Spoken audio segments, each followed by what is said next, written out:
There's a saying in isiZulu that says, ithemba kalibulali. And I think that's what kept me going, that I need to be hopeful, and I need to keep going, and I need to be strong.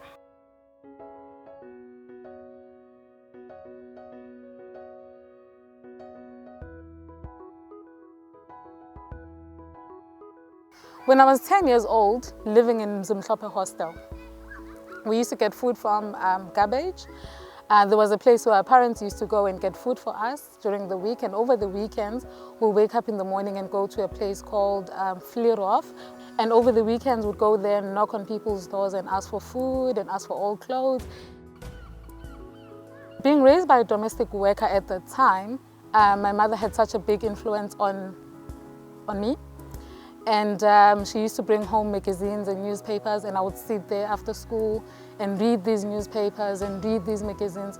For some reason, I just knew that there was a better life after this. There was a better life beyond this. And I used to get inspired by these models on there. I used to get inspired by these big houses I used to see on the magazines. Today, I'm 34 years old, studying at one of the UK's top universities, and I'm doing a second master's in healthcare. My story is not a unique narrative in South Africa, unfortunately. There are a lot of other people out there who made it in life against all odds. And what makes my story special is the fact that it was a community effort. So I was not raised by my mother, I was not raised by my stepdad, but I was raised by my community. So when I was hungry, I could go into my neighbor's house and get food. There were times when I got clothes from my neighbors. There were times when, I actually joke about this, but there were times when I'll just go into my neighbor's house around 7 o'clock and pretend like I'm watching TV. And in actual fact, I'm waiting for them to dish up so that I can eat and go home to sleep. And thinking about how I used to live and where I am today, I never envisioned it would go this far. For me, it was about getting out of poverty. For me, it was just about surviving and getting a job. When I was 26 years old, I was doing my honors at the University of Zululand, and my mother passed away.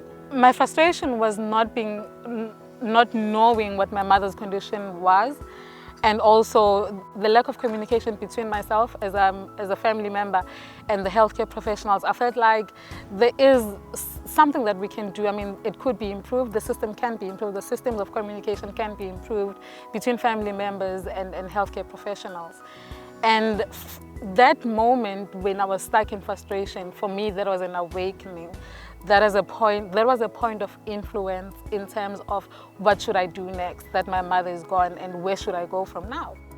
I feel like I can influence the system from a point of a policy or from a point of academia, and that's when I decided that I'm going to study healthcare, and I want to study healthcare systems and help to improve the systems and help to improve how healthcare is provided in South Africa. When I was going to university, my first iron was bought by a friend of mine. Everybody else contributed. Some people bought me pillows, some people bought me blankets. And it was such a community effort. So wherever you are, you need to try and create that network. Talk to people, find people who believe in your dreams.